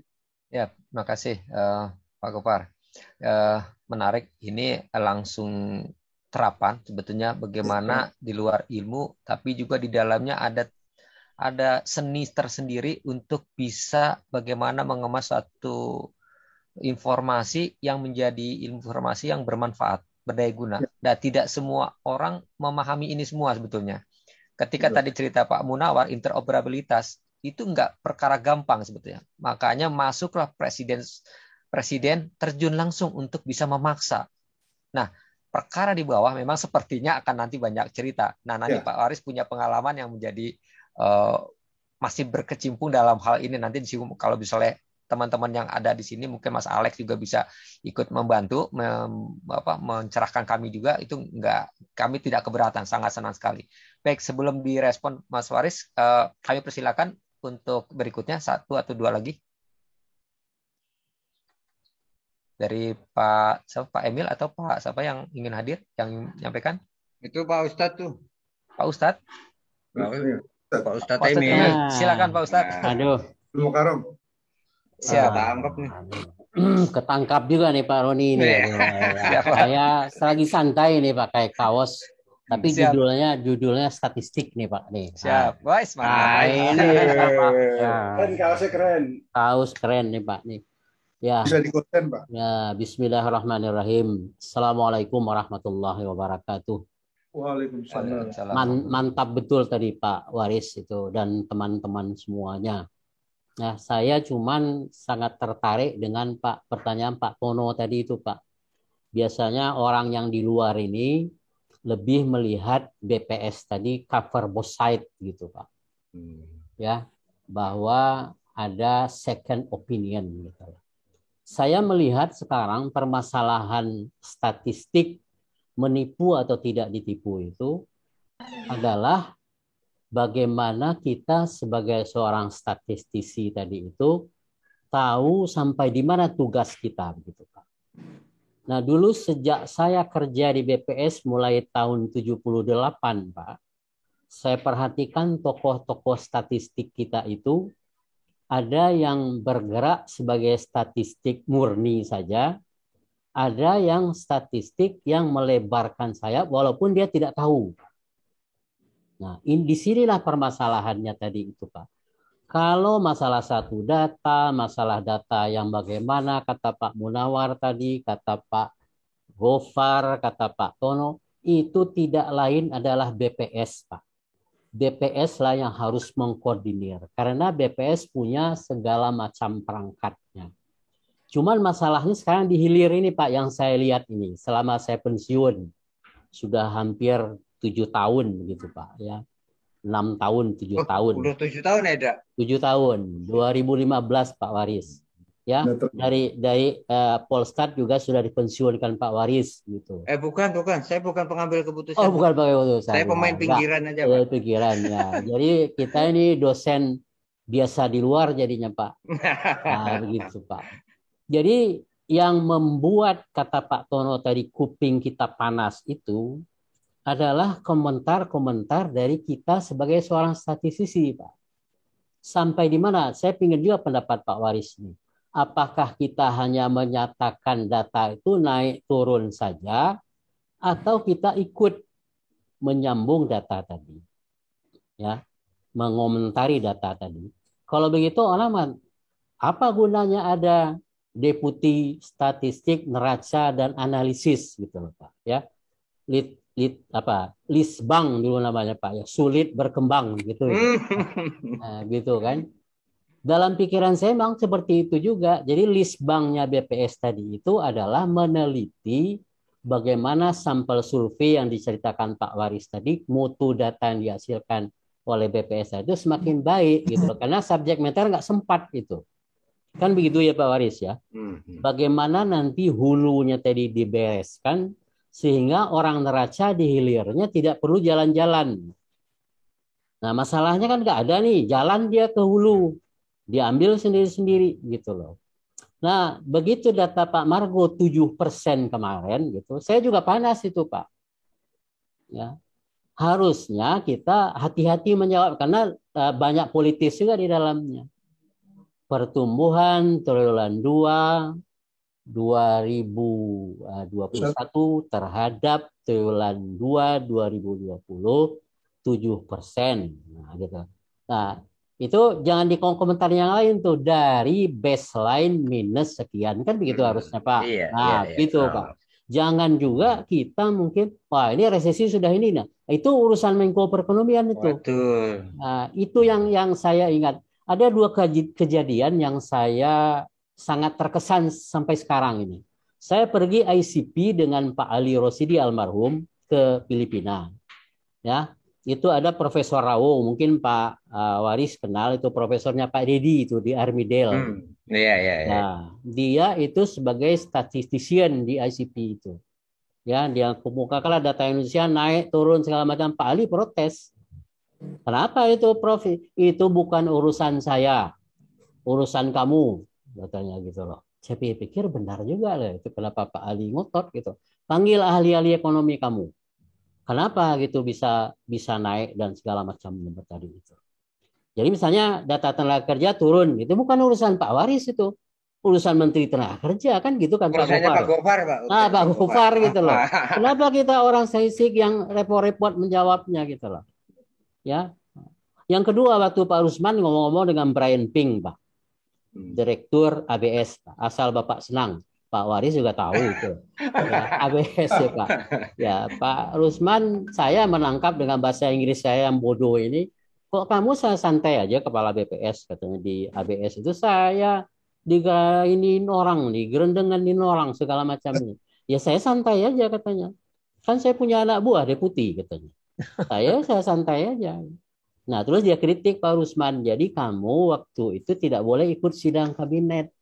Kamu itu lecturer katanya. Sebelum sidang kabinet, menteri-menteri kamu ajarin. Begini loh data kita, begini. Bagaimana, kenapa dia naik turun? Itu jawaban kamu sendiri. Saya hanya memotret saja begitu.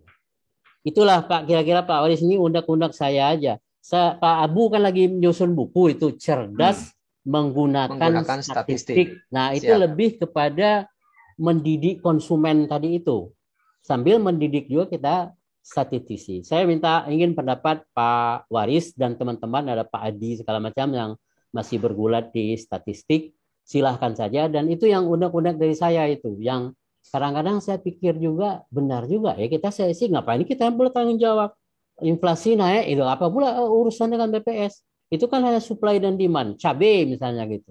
Inflasi naik karena harga cabai, ya anak kecil juga tahu itu, karena cuman masalahnya tidak seimbangnya supply cabai. Tapi yang menjawab siapa? Menteri Pertanian dan Menteri Perdagangan kan begitu kan. Demikian saya Pak Roni, ini karena lagi santai nih habis jalan-jalan jadi pikiran nggak ini, tapi ya tertarik juga dengan Pak Waris. Tolong Pak Waris slide-nya nanti, itu bagus sekali, saya akan pergunakan untuk di bagian-bagian. Salam untuk semua para senior, para junior, adik-adik dan anak-anak semuanya. Semoga kita sehat. Assalamualaikum warahmatullahi wabarakatuh. Waalaikumsalam. Terima kasih. Enak kalau udah dengerin siraman rohani Ustadz Emil. Pak Emil. Oke, terima kasih Pak Emil. Betul, nanti ini sebagai informasi awal juga buat nanti peserta yang hadir di sini. Kebetulan tadi ada sempat sampai 76 orang. Jadi nanti kita akan upayakan seri berikutnya adalah salah satunya lanjutan dari seri ini. Kalau tadi menipu, nanti ada seri cerdas menggunakan statistik. Nah, sekarang bagaimana mencerdaskan, nah, itu nanti bagian seri berikutnya. Nanti kami bisa undang kembali Bapak Ibu sekalian yang ada di sini untuk bisa menyimak hasil karya salah satu alumni BPS sini, Pak Abuzar, Profesor Abuzar. Dan ini materi juga hari ini akan di-share juga di YouTube apabila nanti misal perlu, termasuk bahan materi. Mohon izin Pak Waris, boleh kami share ya Pak Waris ya. Silakan. Siap, makasih banyak. Dan baik, untuk ada Bu Rini dulu, kita janji 3, makanya sekarang ada Bu Rini. Silakan Bu Rini Absari. Tadi sudah. Nah, Bu Rini, terima silakan. kasih Mas Roni atas kesempatannya. Terima kasih juga kepada narasumber Mas Waris ya. Ini kakak kelas saya dulu ya.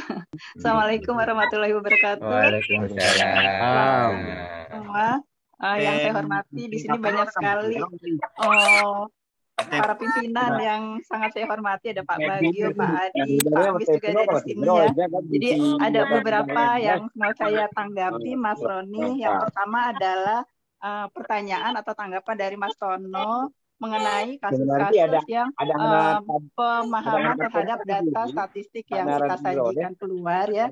Ini juga banyak kasusnya. Ada kasus di Jakarta yang ketika menyampaikan angka ini yang meningkat baik itu dibilangnya BPS-nya ini kadrun ya, masih banyak lagi gitu kan. Kemudian di Riau juga seperti itu ya, Pak Mus mungkin juga tahu bagaimana ketika angka proyeksi penduduk kita kemudian turun atau jauh di bawah proyeksi, itu menjadi pertanyaan juga. Lalu ketika pertumbuhan ekonomi kemarin juga positif, itu menjadi pertanyaan.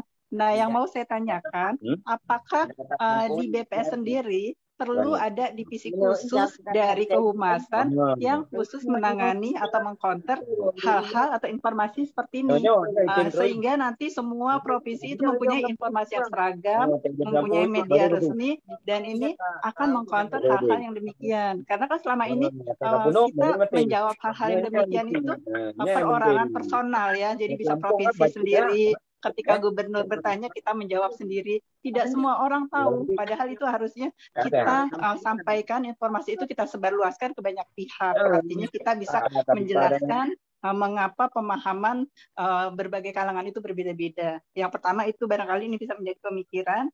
Kemudian yang kedua, untuk satu data Indonesia yang tadi sudah disampaikan oleh Mas Munawar ya, memang kita masih dalam tahap belajar ya, menyampaikan hal-hal seperti standar data, metadata, dan sebagainya. Nah, ini saya kemarin waktu turun ke lapangan, itu saya ditanya oleh petugas Podes gitu kan, mengenai standar data kita. Contohnya apa? Contohnya adalah pekerja TKI. Bu, pekerja TKI di sini nggak ketangkap, Bu, di Podes. Karena apa? Karena harus memenuhi unsur 6 bulan. Kemudian harus memenuhi unsur penduduk. Dan harus ada surat keterangan dari kelurahan. Ada mereka itu ketika karena seperti yang disampaikan tadi oleh Mas Gopar ya, lebih banyak yang ilegal gitu kan. Di sini banyak Bu yang bolak-balik jadi pekerja di Malaysia. Itu tak tertangkap Bu. karena konsepnya nggak sesuai dengan BPS gitu kan. Kemudian yang kedua, ada banyak desa pesisir di Riau itu tidak tertangkap. Karena apa? Karena di konsepnya desa pesisir itu harus ada SK dari Kemendagri. Padahal banyak. Nah, mereka bingung. Kami tulis pesisir ini disalahkan karena nggak sesuai dengan konsep. Artinya apa? Mungkin ketika kita menyusun standar data, benar-benar harus dimatangkan dengan pihak-pihak terkait dan tentunya mendasari juga dengan kondisi fakta di lapangannya. Karena seperti itu, jadi kita kehilangan informasi yang sebenarnya di lapangan. Nah, kasus-kasus ini contohnya banyak. Ada juga di salah satu pulau itu, di sana wabah malaria itu sampai 50% penduduk mengalami. Tetapi ini pun tidak tertangkap di data kita. Karena apa? Karena tidak ada surat pernyataan resmi dari Dinkes. Nah, petugas itu agak masgul gitu. Aduh, gimana ya Bu seperti ini ya? Nggak bisa dirubah Bu, itu konsepnya. Nah, ini hal-hal yang saya dapat dari lapangan, tentunya harus saya sampaikan ke pimpinan. Artinya apa? Ketika penyusunan standar data, tentu banyak hal yang harus menjadi pertimbangan supaya data kita memang real dapat menggambarkan kondisi lapangan. Begitu juga ketika gizi buruk. Ada gizi buruk di lapangan, tidak bisa dicatat sebagai kasus gizi buruk karena nggak ada pernyataan dari Dinkes. Nah, ini yang ingin saya tanyakan, apakah standar data yang digunakan itu hanya merujuk dari standar data yang digunakan oleh BPS atau ini merupakan sudah dirapatkan, dikoordinasikan secara interdep dengan KL lainnya. Itu mungkin yang menjadi pertanyaan saya, karena kan tadi kita harus mewujudkan satu data Indonesia, tetapi tentunya data ini harus menggambarkan fakta di lapangan yang sebenarnya. Itu saja Mas Roni dan Mas Waris. Terima kasih banyak sudah mendapat ilmu yang banyak dari Mas Waris, pencerahannya luar biasa. Salam sehat buat semuanya. Assalamualaikum warahmatullahi wabarakatuh. Waalaikumsalam warahmatullahi wabarakatuh. Terima kasih Mbak Rini.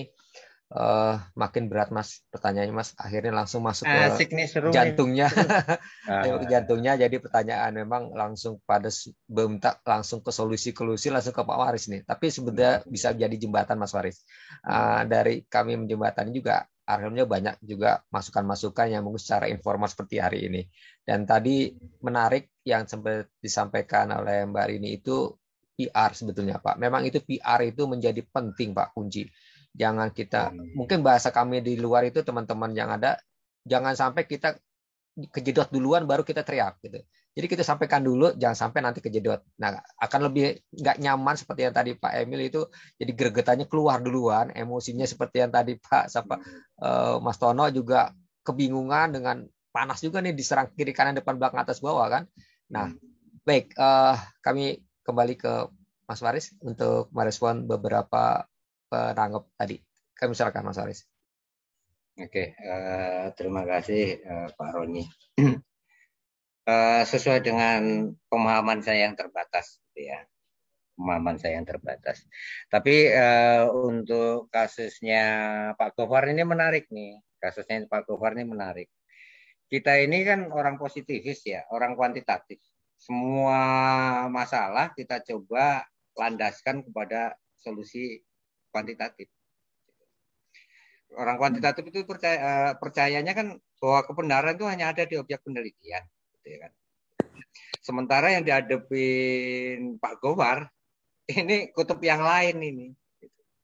Nah, kalau kutubnya Pak Gofar itu kutub kenyataan bahwa manusia itu ternyata memiliki knowledge, memiliki pengetahuan yang terbangun berdasarkan pengalaman. Nah, itu kutubnya orang kualitatif. Nah, statistik itu biasanya kita mencoba berdiri di antaranya.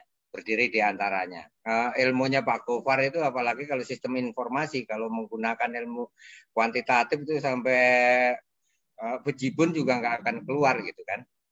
Karena untuk membangun sistemnya Pak Gofar itu kan hanya cukup 1-2 orang yang paham sistem ditanyai itu udah menjadi populasinya.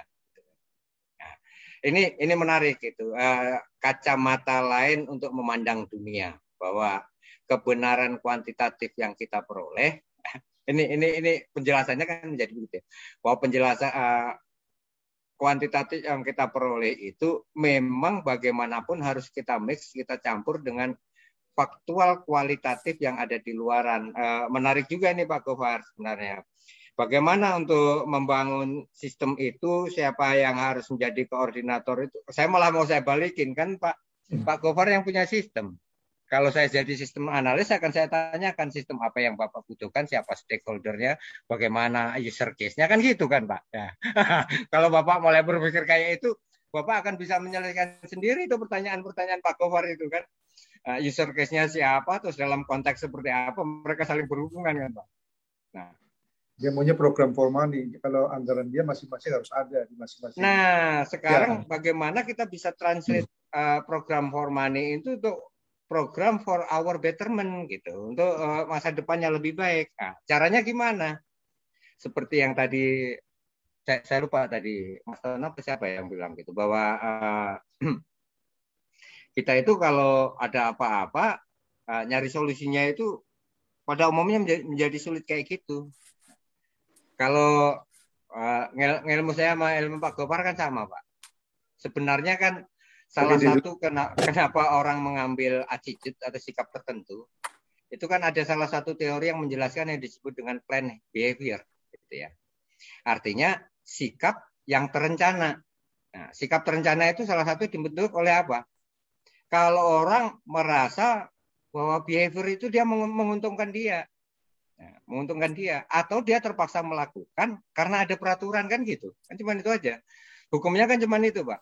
Kalau kita nunggu orang untuk sadar nggak bisa, ya kita kenakan aturan. Barangkali jawaban ini akan sama untuk jawaban Puri ini tentang kasus satu data Indonesia tadi.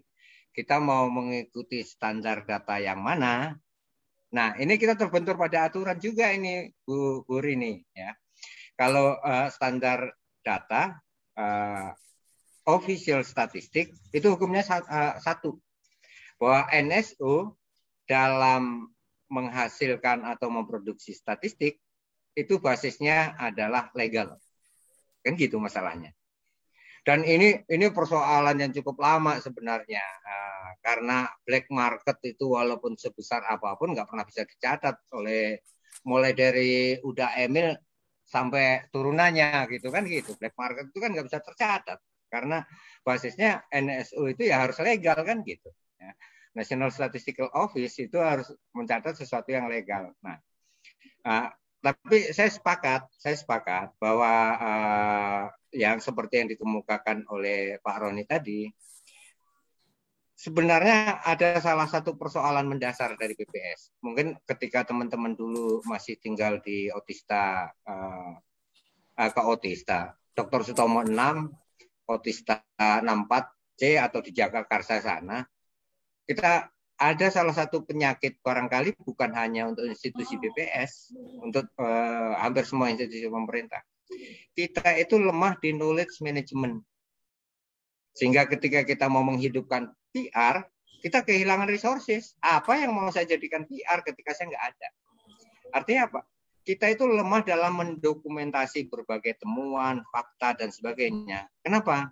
Karena sekarang ini kita cenderung menjadi person at the moment.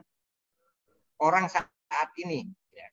Kalau sekarang saya bisa ngomong apa, tapi saya nggak punya dokumentasi. Itu penyakit kita bersama sebenarnya. Ya. Jadi kalau saya setuju dengan PR ya. Memang itu salah satunya kita harus punya PR yang baik. Tapi kita juga harus memulai tradisi untuk mengelola knowledge kita secara baik. Sehingga nanti kalau ada kebingungan seperti yang dihadapi oleh Bu Rini, apa kabar Bu Rini sekarang di mana sih? Riau. Di Riau, Pak. Oh, Riau. Habis kamu ini sih tiba-tiba ke Riau. Nanti masalah yang dihadapi seperti Bu Rini itu nggak masalah sepanjang kita punya himpunan knowledge. Dan penyakit kita orang BPS, kalau ketika kita mau mendokumentasikan knowledge, kita dibayang-bayangi. Oh, saya nggak tahu, saya nggak paham. Padahal semua orang tahu bahwa yang namanya knowledge itu revisable. Selalu bisa diperbaharui sesuai dengan perkembangan terbaru. Terkini yang benar pada tahun Pak Emil dan saya itu belum tentu benar saat ini. Gitu kan? Kan harusnya seperti itu. Nah, kesadaran itu yang kita belum punya. Gitu. mungkin ini PR kita bersama, entah dengan berbagai cara gitu. PR kita bersama, bagaimana mengelola knowledge yang sudah diketahui, semua pengetahuan yang itu, sehingga dapat dimanfaatkan oleh semua unit kerja di BPS dari pusat ke daerah sehingga memperoleh kemudahan yang sama. Gitu. Ini kalau dibentuk divisi khusus baik-baik saja, cuman masalahnya sekarang kan kalau bisa kita kurangi unit katanya Bu Rini, gitu ya. Kita kurangi unit, artinya apa? Kita mengedepankan selain fungsional kita mengedepankan AI kan, artificial intelligence. Semuanya kita atasi dengan good gitu ya. Kalau terbangun knowledge sistemnya tadi dengan baik, knowledge manajemennya dengan baik, kita bikin sistemnya kan kalau Bu Rini menghadapi masalah kan tinggal tekan tombol dapat jawaban kan gitu. Itu mimpi kedepannya kan ke sana gitu ya. Tentang satu data Indonesia memang ya untuk standar itu ya kita official statistician gitu memang memegang pada legal aspeknya memang gitu ya. Divisi khusus ini lompat. Saya mencoba menghindari berhadapan dengan Pak Ustadz. Karena hukum yang digunakan bukan hukum dunia ini. Gitu. Oke. Bisa tapi bagus sekali nih Pak Emil. Saya sepakat itu. Kita walaupun saya memang jelek ini saya anak didiknya Pak Emil. Saya pernah nyantri dengan Pak Emil untuk belajar neraca gitu. Dan salah satu konsep yang paling utama dari Pak Emil yang saya peroleh, hidup itu intinya adalah keseimbangan kan. Can we achieve that kan? Keseimbangan kan? Seimbang antara permintaan dan seimbang antara produksinya gitu. Nah, sebenarnya BPS sudah berusaha ini Pak. BPS itu sudah berusaha bagaimana agar teman-teman neraca itu tidak kelimpungan ketika harus menghasilkan angka seperti kemarin gitu. Karena sebenarnya dari UNSD sendiri kan kebijakannya seperti itu Pak. Bahwa National Account Statistik itu merupakan pengambil manfaat terbesar dari seluruh survei yang dilakukan oleh NSD kan, National Statistical Division atau NSO, National Statistical Office kan gitu, kesepakatannya kan gitu. Artinya apa? Bahwa semua survei dan kegiatan itu memang harus bisa bermuara ke neraca nasional. Dan sayangnya kita memang agak terlambat memulai atau agak terlambat punya niatan gitu. Karena itu baru sekarang itu dicanangkan bahwa itu akan menjadi muara. Tapi nggak apa-apa lah, better late than never kan katanya gitu. Nggak apa-apa. Kita sudah mencoba memulai survei terintegrasi, walaupun saya nggak ngikutin perkembangannya.